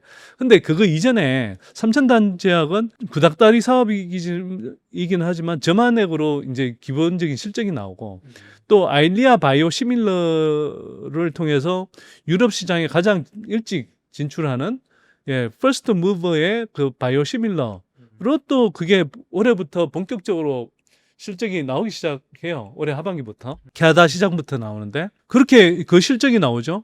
거기에 대해서 아까 이야기했던 그 당뇨 비만 치료제 쪽으로 경구용 기술 플랫폼을 갖고 있는데 이게 이제 리벨서스라고 해서 전 세계 5조짜리 매년 연매출 5조짜리 약물에 복제약 개발에서 이미 성공했어요. 그래서 얼마 전에 상한가를 갔거든요. 네. 근데 그게 이제 도로 지금 다 빠져버렸죠. 거기다가 또 지금 리벨서스하고 같은 이게 이제 노보노디스크의 약물인데 리벨서스하고 같은 성분의 약물이 이제 이 세마글루타이드라는 건데 이 세마글루타이드 약물 성분으로 이제 만드는 게 이제 아까 말씀하신 리벨서스가 있고 지금 아까 말씀하셨던 PD님 말씀하셨던 위고비가 있어요. 네. 위고비 같은 경우는 그 위고비도 세마글루타이드거든요. 네. 그러면 리벨서스 성공했어요. 근데 지금 노보노디스크가 위고비 경구용 약을 그 내년에 시판하려고 하거든요. 네.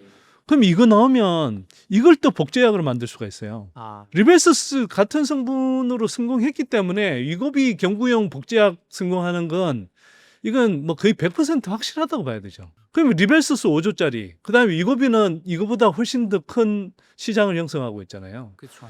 이거의 첫 번째 복제약을 내놓는 회사라고요. 그러면 그리고 이미 이것으로 팔겠다고 근육별로 지금 파트너들하고 이제 텀시스를 맺어놨는데 이게 올해 하반기에 아마 이제 다 본계약을 바뀔 텐데 이게 그냥 우리 아까 이야기한 것처럼 뭐 기술 이전 이런 방식이 아니에요. 기술 이전하면 뭐 5% 10% 정도의 뭐 로열티를 받는 거잖아요. 네. 그래서 뭐 다른 바이오 업체들 같으면 기술 이전을 했다고 하더라도 결국 최종적으로 받는 건 로열티가 5% 10% 이런 단위인데 이 삼천탕 제약이 맺은 텀시스는 기본적으로 파트너들하고 50대 50 수익 배분이에요. 와, 엄청난데요. 50의 수익을 가져온단 말이에요. 어... 어마어마한 구조죠. 그런데 이게 신약이 아닐 뿐이지 이미 시장이 굳건하게 형성돼 있는 리벨서스, 뭐 위고비, 경구용 복제약에 그런 시장을 그 복제약의 1등 주자고 그 절반을 가져온다는 거예요, 수익에. 아, 근데 지금 그 당뇨 비만 치료제가 사실은 선진국 중심으로 아직은 확산이 돼 있고 중저소득 국가에는 아직 별로 침투를 못했는데 이유가 약값이 비싼 거잖아요. 그렇죠. 근데 복제약은 예, 오리지널의 대략 한 30-40% 가격으로 공급할 수 있거든요. 그러면서 삼천당은 지금 이게 오리지널 약값의 생산 단가의 한 70분의 1 수준으로 만들 수 있다고 지금 리벨서스 B 스터디 그 성공했을 때 네. 예, 복제약 개발에 성공했을 때 70분의 1 단가로 만들 수 있다고 했어요. 그러면 엄청나게 싸게 중국, 뭐 중남미, 인도 같은 중저소득 국가에 싸게 공급할 수 있잖아요. 그렇죠. 그럼 그 시장을 제가 볼 때는 복제약으로서 습관할 것 같거든요. 아, 자, 그게 있고 거기에다가 지금 인슐린이라고 우리가 그냥 당뇨 걸린 사람들 인슐린 주사를 맞잖아요. 네.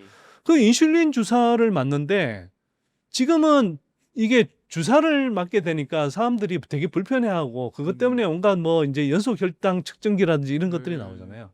근데 이거 이제 먹는 인슐린으로 개발하려고 그동안 온갖 뭐 바이오 업체들이 다 덤벼들었는데 다 실패했고 네. 삼천당이 유일하게 남아 있어요. 아, 이 삼천당 제약이 그 이른바 이제 먹는 인슐린 계량 신약 개발 과정에 이제 올해 하반기부터 들어가거든요. 네.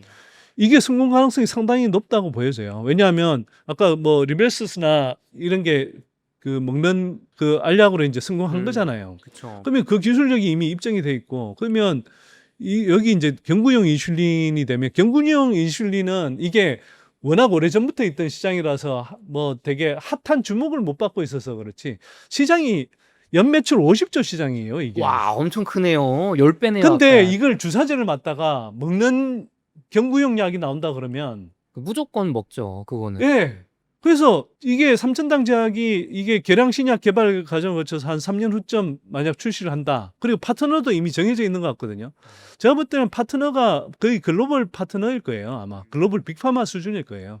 그러지 아니 누가 생각해도 대박인데 이걸 그냥 그 글로벌 빅파마들이 안 달려들겠어요. 얘네들하고 또 수익 배분 방식으로 그것도 그냥 로열티가 아니라 수익 배분 방식으로 뭐 50대 50으로 나눈다. 뭐 50%까지는 안 돼도 30% 먹는다 해도 예를 들어서 50조 시장에서 10조를 가져온다. 그 중에서 또 절반으로 나눈다.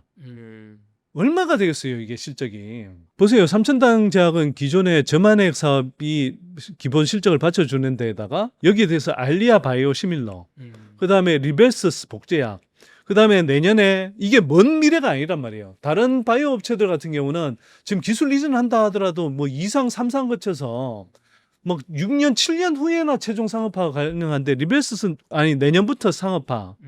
그다음에 경구용 복제약은 그 위고비 복제약은 이게 27년부터 상용화 가능하고요. 그다음에 여기 지금부터 한 3년 정도 돼 있으면 아까 말씀드렸듯이 일라일릴리와 할 것으로 추정이 되는 트저파타이드 약물 그 계량 먹는 용도의 계량 신약이 나오고 예, 먹는 인슐린 나오고 5가지 모멘텀인데 이 5가지 모멘텀이 어마어마한 거죠, 이게. 근데 그게 매년 나온다는 거잖아요. 그렇죠. 그래서 제가 볼 때는 삼천당 제약은 보통 제가 2, 3년 이야기하는데 저는 삼천당 제약은 한 기본적으로 4, 5년 정도 보고 투자하시면 네. 그러니까 2, 3년 동안에 무슨 뭐 주가 상승 여력이 없다는 게 아니라 그렇죠. 넉넉하게 잡고 4, 5년 동안 투자하셔도 될 만한 그만큼 예, 좋은 모멘텀들이 있고 그 모멘텀들 속에서 실적이 계속 크게 나온다. 그리고 거기에 따라서 발생할 수 있는 실적 업사이드와 그다음에 주가 상승 여력이 제가 볼 때는 어마어마하게 크다. 뭐 나 잘 모르겠다. 바이오 잘 모르겠다. 이런 사람들은 뭐 앞에서 말씀드렸던 알테오젠이나 리가켄 바이오, ABL 바이오 이런 종목들 투자하셔도 좋고요. 그런 종목들 투자하셔도 제가 볼 때는 한 몇 배 오를 수 있는 구간인데 삼천당 제약은 지금 투자하시면 한 4, 5년 지나면 최소 10배, 20배 이상 이게 최소입니다. 제가 생각할 때 최소. 사실은 제가 생각하는 추정치는 훨씬 높은데 네. 또 이렇게 이야기하면 뭐 이제 주가 상승 여력을 너무 크게 본다고 또 뭐 시비를 걸 것 좀 같고 보수적으로 보셨다. 예, 아니 사실 보수적인 게 아니라 보수적인 거 중에서도 제가 채소로 깎으신 거예요. 그냥 이거 그냥 하고 제가 하고 싶은 말이 꾹 있는데 그건 꾹 참고 줄여서 그냥 10배, 20배 정도 갈 수 있다 이렇게 말씀드리는 거라고 이해해 주시면 좋을 것 같습니다. 예, 그만큼 잠재력이 큰데 또 한편 지금 이 시점에서 다행인 건 제가 볼 때는 이게 리벨스 그 아까 그 복제약 개발에 성공한 게 몇 주 전인데 성공하고 나서 상한가 갔는데 이게 또 어쩐 일인지 이게 한 30% 이상 지금 조정받고 있어요. 그래서 제가 보기에는 그 삼천당 제약은 지금 투자하시기에 되게 좋은 종목이다. 예. 좀 뭐 저로서는 상당히 좋게 보고 있고요. 그래서 바이오 제약 종목 중에 뭐 여러 가지 제가 추가로 좋게 보는 종목이 있긴 하나, 예, 그거는 제가 뭐 일일이 언급하고 싶진 않고요. 또 뭐 하면 삼천당 제약은 제가 갖고 있습니다. 그래서 이해관계가 있을 수 있다라는 점 감안하고 보시고요. 그러나 뭐 제가 일부 물량들은 몰라도 그 지금 갖고 있는 대부분의 물량들은 최소 2, 3년 이상은 제가 들고 갈 생각이기 때문에 뭐 그거는 이해해 주시고요. 중장기적인 관점에서 저는 제일 실적 그러니까 안정감이 있으면서 당장 실적도 나오니까요. 그렇죠. 그리고 어떤 재료의 모멘텀도 다양하고 또 모멘텀의 크기가 워낙 크기 때문에 저는 바이오 제약 중에 원탑이라고 한다면 지금 저는 삼천당 제약을 꼽고 싶다. 좀 이렇게 말씀드리겠고요. 어떻게 보면 실적이 기본 실적이 이미 있으니까 하방은 받쳐준 상태로 이제 업사이드만 남은 거잖아요. 그렇죠. 안정적이다. 네. 그리고 근데 반면에 제가 한편으로는 경구용 기술 관련해서 이래저래 지금 뭐 기관들이 좀 띄우는 종목들이 있는 것 같아요. 근데 저는 좀 이해가 안 되는 게 이거는 사실은 뭐 제가 그 회사를 디스한다기보다 한편으로 개인 투자자 기관들은 자꾸 띄우는데 개인 투자자들 입장에서 이걸 조금 조심하거나 경계하라고 말씀드리는 사람이 있어야 되지 않을까 싶어서 제가 말씀드리는데 구체적인 종목명은 말씀드리지 않겠으나 삼천당 제약 같은 경우는 이미 인체에서 그 생체 엽술이나 이런 거 기술을 다 입증했거든요. 네. 그리고 이게 뭐 기계 설명은 안 드리겠는데 이게 위에서부터 바로 흡수가 돼요. 근데 대부분의 경구용 뭐 기술이라고 하는 것이 소장에서부터 흡수가 되거든요. 이게 사실 되게 중요한 차이점입니다. 그 기술력이. 근데 지금 국내 다른 업체들 보면 소장에서부터 흡수되는 기술이고요. 그다음에 아직까지는 지금 동물 단계에서의 그 임상 결과밖에 없어요. 전임상 결과밖에 없습니다. 그리고 어떤 업체 같은 경우는 뭐 글로벌 빅파마한테 기술 이전을 한 것도 아니고 그냥 어떤 바이오 쪽에 이제 파이프라인에 투자해서 그걸 몸집을 키우는 어떤 전문 투자 펀드 같은 데가 있거든요. 거기에 기술 이전한 상태고 임상 이제 뭐 올해 연말 가야 결과가 나오는데 그렇게 따져보면 결국 최종 상업화까지 가는데 6, 7년 이상이 더 걸리고 아, 거기에다가 이게 최종적으로 이 회사가 다시 기술 이전을 한다 하더라도 또는 인수된다 하더라도 어떤 글로벌 빅파마에 될지 모르잖아요. 그렇죠. 그리고 사실 당뇨 비만 치료제가 뭐 일라릴리나 노보노디스크 외에 여러 업체들이 도전하고 있지만 지금은 누가 보더라도 이 마케팅 능력 때문에라도 일라릴리하고 노보노디스크가 앞으로 성장하는 시장에서 거의 뭐 90% 이상의 시장을 다 먹을 거라는 걸 대부분 그렇게 전망하고 있거든요. 네. 다른 글로벌 빅파마들이 여기 비집고 들어가기가 쉽지가 않아요. 음. 근데 이게 그런 다른 글로벌 빅파마도 아니고 그냥 어떤 그 투자 펀드 업체한테 기술 이전을 했고 최종 상업화에 5, 6년 이상 걸리고 그 기술 로열티 받아봐야 뭐 5에서 10% 수준인데 그런 업체들을 막 기관 애널리스트들이 좋다 하고 막 엄청난 기술인 것처럼 이렇게 계속 언급을 하고 있는데 제가 보기엔 약간 이해가 안 돼요, 이해가. 근데 그러면서 한편으로는 기관들이 그전에 갖고 있던 뭐 그 메자닌 물량은 다 팔고 또 그러는데 뭐 올해 하반기에 또 이제 그런 메자닌을 발행할 거라고 또 이야기를 하고 이런 상황에서 기관들은 좋다라는 리포트를 계속 내고 근데 실제로 보면 기관들은 계속 개인들만 사고 있고 기관들은 계속 순매도 때리고 있거든요. 그러니까 저는 되게 위험하게 느껴진다는 거죠. 그래서 이런 업체는 좀 조심하는 게 좋겠다. 네, 저는 물론 모르겠습니다. 이게 이제 기관들이 계속 앞에서 띄우고 개인 투자자들이 이제 그렇게 좀 뭐 저 뛰어들면 주가가 단기적으로 더 오를지도 모르겠는데 저라면 저는 저 투자자 진성 투자자라면 이런 국면에서는 오르기 전에 모르겠지만 지금 꽤 많이 오른 상태에서는 좀 경계심을 가지고 보는 게 맞지 않나? 뭐 이렇게 좀 생각이 들죠. 소장님 요즘 바이오 쪽이 소장님이 그 상당히 좋게 보셨던 흐름이 잘 돼 왔는데 최근에 약간 오늘 같은 경우는 약간 주가가 빠지는 것 같아요. 일단 바이오 뭐 어떻게 오늘만 보시나요? 그런 게 아니라 뭐 최근에 조금 뭐 개별 종목별로 좀 다르긴 한데 뭐 꽤 약세를 좀 보였죠. 특히 이제 주식 양도세 뭐 이슈 때문에 아마 이제 그걸로 가장 타격을 많이 받는 좀 업종이 바이오 종목은 아닌 것 같습니다. 왜냐하면 뭐 2차 전지도 그렇지만 2차 전지에 이제 그런데 그나마 이제 좀 워낙 바닥에서 이제 올라오는 흐름이니까 그렇고 바이오 업체들 같은 경우가 이제 아마 개인 투자자들이 가장 많이 투자하는 종목이고 또 코스닥 종목이 많잖아요. 네. 그러다 보니까 뭐 대주주 양도세 기준에 따라서 가장 좀 타격을 많이 받는 이제 업종 같고요. 말 나온 김에 대주주 양도세 이슈 잠깐만 제가 좀 짚고 넘어가면 저는 이재명 정부가 코스피 5천을 뭐 내세웠고 또 코리아 디스카운트를 해소하겠다고 그랬잖아요. 그쵸. 뭐 그럼에 따라 그 기조에 따라서 뭐 상법 개정하고 또 뭐 자사주 소각을 이제 뭐 압박하는 뭐 그런 이제 뭐 법안도 만들고 등등 하는 그 흐름은 좋았다고 생각합니다. 거기에 홍해서 이제 외국인 수급도 엄청 들어왔고 그래서 뭐 주가가 한동안 잘 올랐었잖아요. 네. 아니 근데 왜 대주주 양도세 이슈를 꺼냈을까? 이거는 사실 뭐 대주주 양도세 그러니까 주식 양도세 관련해서는 양쪽에서 할 말들이 많아요. 근데 저 투자자 관점에서 뭐 저도 당연히 사실 주식 양도세 이슈를 지금 이렇게 꺼내는 게 저도 참 의아하고 왜 저렇게까지 할까? 그리고 꺼내놨으면 그리고 이게 어쨌거나 뭐 여당에서 민주당에서 기존에 50억 원을 유지하겠다 그랬으면 그냥 그걸 빨리 좀 뭐 정리를 해서 하면 될 텐데 네. 이게 그 입장이 나오고 뭐 당대표까지 바뀌었는데도 불구하고 뭐 당정 간에 계속 왔다 갔다 하고 뭐 대통령실하고도 왔다 갔다 하면서 서로 핑퐁 치는 건지 빨리 결정을 못 하고 네. 이렇게 이제 그 의사 결정이 늦어지니까 그게 이제 지금 주식시장에 고스란히 뭐 반영이 되잖아요. 그렇죠. 그러니까 개인 투자자들이 이제 되게 짜증이 나는 좀 상황이 돼 있죠. 그래서 저는 그리고 이게 뭐 주식 양도세라는 게 뭐 흔히 말해서 소득 있는 것에 세금 걷어야 된다. 뭐 이런 주장이 뭐 있을 수는 있는데 그거는 너무나 원론적 이야기인데 그러면 부동산은 지금보다 훨씬 더 많이 걷어야 되는데 왜 거기는 충분히 안 걷으면서 만만한 주식만 이렇게 걷으려고 혈안이 돼 있냐?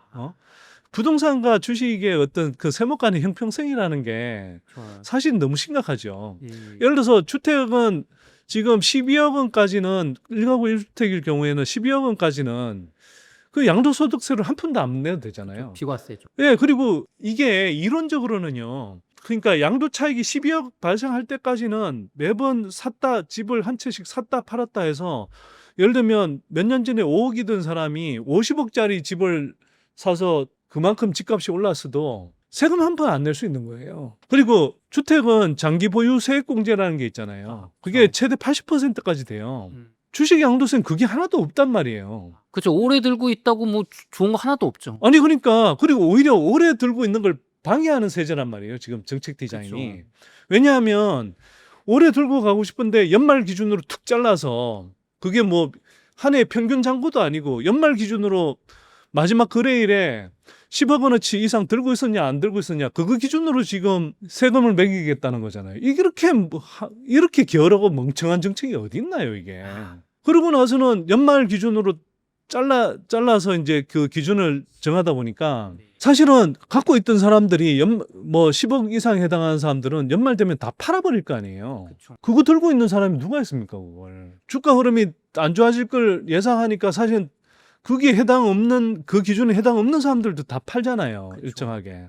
아니 그 멍청한 짓을 왜 하고 있냐고요. 그리고 결과적으로는 보면 그게 그렇기 때문에 오히려 장기 투자를 권장하는 게 아니라 자꾸 이제 이 단기 투자 또는 짧은 투자를 권장하는 흐름이 돼버리는 거죠. 거기다가 뭐 일반 주주 권리를 강화하는 게 이 정부의 정책 기조잖아요. 네. 그런데 연말 기준으로 그 주식을 팔아버리면 어떻게 돼요? 아니 보유하고 있는 지분의 규모가 줄어드는 거 아니에요. 그러면 대주주를 견제할 수 있는 나름 뭐 좀 소리를 낼 수 있는 그런 나름 큰 손 개미들이 개인 투자자들이 지분이 줄어드니까 이건 그러면 대주주들을 어떻게 견제합니까? 생각을 조금만 해보면 아니 소득 있는 곳에 뭐 세금 있어야 된다라는 이런 원론적인 뭐 당위만 이야기할 게 아니라 그러면 정말 소득 있는 곳에 세금 내더라도 그걸 충분히 합리적으로 받아들일 수 있게 그렇게 정책 디자인을 잘 해야죠. 악마는 디테일에 있다고 디테일은 완전 개판 5분 전으로 만들어 놓고 그리고 이런 논란이 계속되어 왔으면 이런 여론들을 감안해서 충분히 수용할 수 있는 수준으로 그나마 이렇게 좀 만들고 그리고 시행하더라도 점진적으로 가도 되잖아요. 뭐 한꺼번에 50억이던 걸 10억으로 낮출 이유가 뭐가 있습니까 그러면. 뭐 예를 들어 40억으로 낮춘다든지 뭐 그런 식으로 가는 방향도 있잖아요. 이런 거 깡그리 무시하고 갑자기 뭐 50억에서 다 10억으로 간다? 그리고 소득 있는 곳에 세금이 있어야 되니까 뭐 니네들은 내야 돼. 아니 그렇게 따지면 아니 예를 들어서 5억을 투자해서 3배 불려서 15억이 된 사람은 10억 차익이 생겼잖아요. 그 사람은 가세 기준이 미단하기 때문에 한 푼도 안 내요. 근데 10억 연말 기준으로 10억 이상이었던 사람은 1억만 벌어도 1억에 대한 세금을 내요. 아니 이게 얼마나 멍청한 정책 디자인이냐고요. 그러니까 이렇게 해놓고 세금 내라고 주식 양도세가 마치 뭐 정이고 선인 것처럼 아니 거기다가 이재명 정부의 정책 큰 기조가 뭔가요 이게. 아니 부동산에서 주식으로 자본시장으로 그쵸. 그렇게 해서 부동산에 고여 있는 돈을 주식시장으로 돌려서 우리 뭐 경제와 산업도 자극하고 그렇게 하면서 우리 자산 정책에 관심이 있는 일반인들이 그 부동산뿐만 아니라 주식에 기대서 조금 성장할 수 있도록 그렇게 해주자는 정책 기조 아니었나요? 맞습니다. 이걸 굳이 그렇게 찬물을 끼얹으면서 그거 임기 초기에 다른 국정 동력 다 상실해가면서 이렇게 해야 될 이유가 있냐고요. 저는 이해가 안 돼요. 저는 사실 뭐 투자자로서 또 알려져 있지만 원래 뭐 경제 정책이나 이런 걸 되게 많이 다뤘던 사람이잖아요. 근데 그 관점에서 보면 사실 이게 큰 정책이 아니에요, 이게. 뭐 세수로 따지면 겨우 뭐 1조를 더 걷냐 마느냐 하는 수준의 정책인데 이게 1조가 클 수 있지만 전체 예산 규모가 600조가 넘어가는 상황에서 이 1조라는 게 사실 엄청나게 큰 정책이겠습니까, 이게? 그쵸. 이건 그냥 제가 볼 때는 진성준 같은 86세대 운동권 세대에 그냥 낡은 꼰대 같은 정책 감수성 때문에 이게 벌어진 예, 정책 만행이거든요, 이거는. 네. 그럼 이걸 빨리 바로 잡아야죠. 이걸 왜 이재명 정부 전반의 정책 기조에 대한 불신으로 이어지게 하면서 그리고 이걸 빨리 수습하지도 않고 우왕좌왕하면서 이런 모습을 통해서 대통령 지지율 떨어지게 해서 초기 국정 동력 상실하게 하고 그렇죠. 그러면서 개인 투자자들 짜증나게 만들어서 민심 위반이 일어나게 만들고 그런 이유가 뭐가 있습니까 지금? 실제로 주식 흐름이 굉장히 좋았는데 요 네. 양도세 이슈 터지고 나서 거봐 역시 한국은 부동산이야. 아니, 다 요게 그러니까요. 그냥 퍼져버렸어요. 그러니까 왜 이런 흐름을 만드냐는 거죠. 그러니까 이게 이제 뭐 전적으로 사실 뭐 그동안 이제 또 한편으로는 이재명 정부 들어서면서 주가가 이제 워낙 가파르게 올랐으니까 뭐 일정한 조정이 있을 수도 있었어요. 그러나 그 계기를 만든 건 결정적으로 만든 건 저는 이 주식 양도세 이슈라고 생각하거든요. 이게 없었으면 이렇게까지 조정을 받고 뭐 다른 저 시장 오르는데 한국만 2% 3%씩 떨어지는 그런 흐름이 전개됐겠냐고요. 그러니까 이거는 제가 볼 때 그 이재명 정부가 성공해야 되잖아요. 이게 무슨 뭐 어떤 정치적 성향을 떠나서 지난 3년간 윤석열 정부가 뭐 막판에 계엄까지 하면서 그렇게 말아먹었는데 이번 정부가 또 실패하면 안 되잖아요. 이게 한국 사회 발전을 위해서도 이재명 정부는 저는 성공해야 된다고 생각하거든요. 근데 성공하려면 아니 왜 이런 제가 볼 때는 크지도 않은 이런 정책을 가지고 초기에 해야 될 일들이 많은데 그 국정 동력을 이렇게 스스로 실추시키고 상실하게 하냐는 거죠. 그래서 저는 지금 정부 여당이 되게 비상한 어떤 경각심을 가져야 된다고 생각합니다. 그래서 제가 좀 답답해요. 소장님 근데 거래세를 인상하는 거에 대해서는 지금 뭐 시장에서 전혀 뭐 반응이 나쁜 게 없잖아요. 네. 그러니까 소장님 생각은 이게 디자인을 잘 해서 투자자와 상생할 수 있게 얼마든지 이 어떤 조세정의를 같이 갈 수 있는데 지금 요 양도세는 너무 한쪽에 치우쳤다는 말씀이신데 지금 민주당이나 정부 여당에서는 그래서 요걸 좀 앞으로 어떻게 하겠다고 좀 이렇게 좀 진전이 있나요 지금? 아니 그러니까 이제 여당은 일단 이제 정청래 당대표 들어오고 나서 뭐 일단 그 50억 원 기준을 그대로 가겠다라고 이제 계속 입장을 밝히고 있고요. 그걸 대통령실에 던졌는데 대통령실은 지금 제가 볼 때는 이제 정책실장이나 그다음에 기획재정부 뭐 이런 쪽의 흐름이 기본적으로 이제 기획재정부라는 집단은 재정 건전성이라고 하는 게 뭐 신주단지 같은 거예요. 우리가 왜 그 회사에서 KPI라고 하잖아요. 뭐 그 키 퍼포먼스 인덱스라고 하는. 근데 이게 기재부 관료들한테는 아예 내리에 박혀 있는 재정 건전성을 지키는 게 뭐 자기네들의 제1의 미션이다 이렇게 생각하는 이 경향이 있어요. 그러다 보니까 조금이라도 이제 그 세수를 뭐 좀 뽑아낼 데가 없나 이런 궁리를 했던 것 같고 그걸 이제 진성준 같은 사람이 자기 이제 나름의 운동권적인 어떤 정의의 관점을 실현한다고 하면서 당내나 아니면 대통령실하고 충분히 협의 없이 일을 저지른 거죠. 그리고 이쪽에는 이렇게 좋은 말하고 저쪽에는 이쪽에 뭐 충분히 협의했다는 식으로 이렇게 약간 살살 거짓말도 해쳐가면서 했던 것처럼 보이고 자 그런데 이런 상황에서 이제 또 이 대통령실에 또 정책실장이 기재부 출신이에요. 그러다 보니 아마도 제가 볼 때는 이재명 대통령은 기조는 그렇게 꼭 그렇지 않을 텐데 아마 정책실장선에서 이건 그냥 제 내피셜입니다. 자꾸 이제 그 기재부 공무원들하고 이제 좀 같이 궤를 같이 하는 방향으로 자꾸 이제 버티려고 하는 거 아닌가? 그 과정에서 정책 결정이 좀 늦어지고 있는 거 아닌가? 이런 생각이 드는데 제가 좀 감히 고언을 드리자면 이건 대통령께서 좀 전체적인 이게 지금 세세하게 볼 게 아니고 전체적인 기조 측면에서 부동산이 아니라 주식시장을 자본시장으로 가겠다. 그리고 주식시장에서 투자자들이 코리아 디스카운트를 해서 하고 제값을 받도록 하겠다라고 그 기조를 천명했으면 그 기조 측면에서 그냥 이 대국적으로 보셔야지 이걸 지금 단기적으로 이 자잘한 작은 이슈에 가지고 이렇게 길게 가시면 안 된다는 거죠. 그리고 아까 조세 형평성 문제 이야기하셨는데 좀 더 첨언을 드리면 아니 제가 진성준한테도 묻고 싶어요.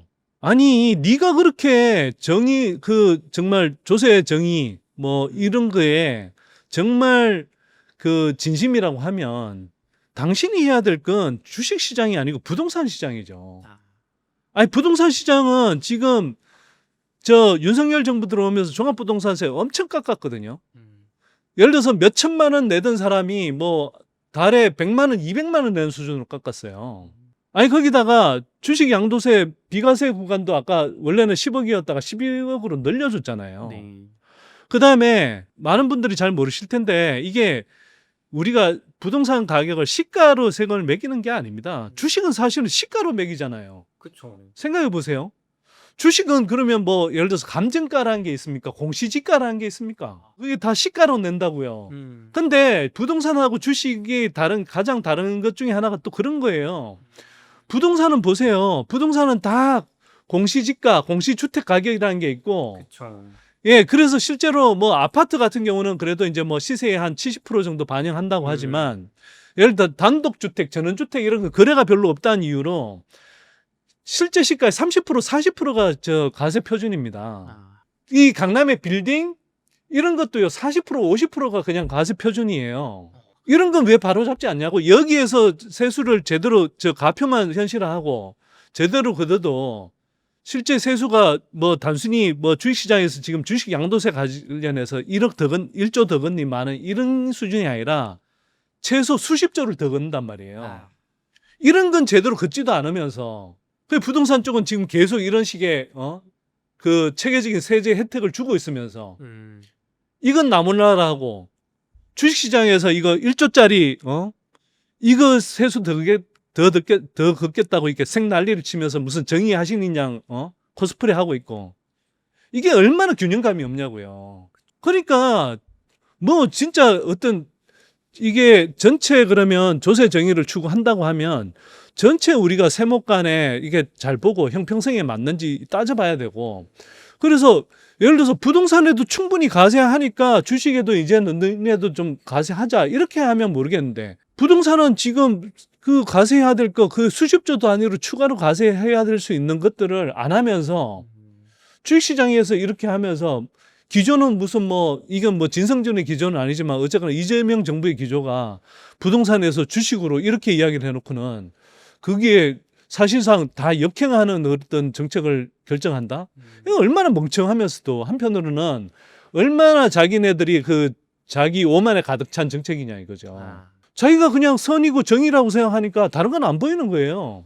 근데 굉장히 좁은 시야로 보는 것이고 지는 주식 투자 안 하니까 뭐 이게 대수냐 별거냐 이렇게 생각할지 모르겠는데 한심한 거죠. 그러니까 제가 진성준 비판을 뭐 안 할 수가 없는데 한 번 더. 진성준 같은 경우에 보세요. 아니 자기는 주식 투자 안 한 걸 막 자랑스레 이야기했잖아요. 아니 주식 투자 안 하면서 자기가 그렇게 가세를 강화하는 거에 잠재적인 납세자 입장에서 어떤 마음일지 이해가 될까요 그게? 근데 쥐는 뭐 집은 빚내서 다 샀더만. 아니 황당하지 않습니까? 그리고 무슨 뭐 과세 대상이 기껏해야 10,000명이라고 그러는데 아니 10,000명이라는 수치는요 그동안 연말에 어차피 저 기준에 걸릴 사람들이 다 팔아 제껴서 그 가세 대상 기준이 줄어서 그런 거지 실제로는 제가 볼 때는 원래 가세 대상 기준이 될 만한 사람들이 제가 볼 때 10배는 더 된다고 봅니다. 근데 그런 식으로 나이브하게 생각한다고요. 실제로 외국인 투자자들이 올해 한국 시장에 급증했다가 요 이슈 터지고 나서 상당히 관망세로 보면서 요거 확정되면 다시 떠나야 되나 이렇게 좀 고민을 하고 있다고 저도 들은 것 같아요. 아니 그러니까 이제 이게 단순히 이 개별 정책 이슈뿐만 아니라 그 배당 소득세 관련해서도 기준이 이제 원래 25%로 하겠다가 배당 기준 25%로 하겠다가 했다가 35%로 올렸잖아요. 네. 그거하고 이제 맞물리면서 이재명 정부가 정말 이제 코리아 디스카운트 본격적으로 해소하고 예, 주식시장을 뭐 선진시장처럼 이렇게 키우겠다는 의지로 이렇게 받아들였는데 이 두 개가 딱 나오면서 저거 진짜 의지가 있는 거야? 또는 설사 대통령 의지가 있다 하더라도 저 뭐 기획재정부 같은 데서 사보타주하고 그 여당의 진성주 같은 이 구닥다리 그런 뭐 운동권 이념에 젖어 있는 사람들이 태클 걸면 쉽지 않겠네 이런 이제 판단이 생겨버린 거잖아요. 그러니까 그 이후부터 외국인들이 특히 코스피 시장에서 순매도를 엄청 때렸잖아요. 네. 이게 그러니까 뭐냐는 거죠. 이게 왜 이렇게 멍청한 뻘짓을 하냐는 거죠. 제가 안타까워서 그래요. 네. 제가 목소리가 중간에 좀 올라갔는데 보고 입장이 너무 답답하고 안타깝습니다. 그래서 뭐 결론을 다시 말씀드리면 이재명 정부의 정책 기조에 부합하게 네. 지금이라도 적어도 주식 양도세 이슈는 그렇게 큰 이슈가 아니다. 적어도 이재명 대통령이 지난해 이미 금투세 이슈와 관련해서 한국 주식 시장이 충분히 성장하고 네. 또 주가가 올라와서 이 정도면 됐다가 하는 단계에서 금투세를 다시 고려해 보겠다. 이런 정도로 말씀을 하셨기 때문에 네. 그 연정선상에서 사실 주식 양도세도 비슷한 효과를 나는 잠정적으로 나타나는 거잖아요. 그러면 주식 양도세 이슈도 지금은 다시 거론 안 하는 게 맞다고 생각합니다. 그래서 적어도 뭐 진짜 코스피 5천을 달성하기 전이나 적어도 많은 사람들이 인정할 만큼 주식시장이 성장한다고 하기 전까지는 이 이슈는 그냥 기존의 틀대로 가는 게 맞다고 저는 보고요. 그리고 아까도 말씀드린 이게 자꾸 의사결정을 최종적인 정책 결정이 자꾸 늦어질수록 이게 시장에 혼란을 부추기고 개인 투자자들의 민심 위반이 일어난다. 그런 관점에서 빨리 정리하는 게 맞다고 생각합니다. 소장님, 저희 웅달책방 시청자분들 위해서 마지막 한 말씀 부탁드리겠습니다. 네. 2차 전지, 그동안 좀 많이 그 2차 전지에 투자하셨던 분들이 많이 물려서 힘들어 하셨을 텐데요. 제가 보기에는 그래도 이제는 좀 바닥을 치고 오르는 국면인 것 같고 여기서 다시 뭐 추가 조정이 나올 수 있지만 그래도 큰 흐름에서 봤을 때는 다시 이제 계단식으로 상승해가는 국면이 아닐까 이렇게 생각을 하고 있고 2차 전지 투자하신 분들은 역시나 다시 조금 뭐 긴 호흡으로 보시면 적어도 1, 2년 안에는 상당히 좋은 성과를 내지 않을까 이렇게 생각을 합니다. 그래서 조금만 더 힘내시기를 바라고요.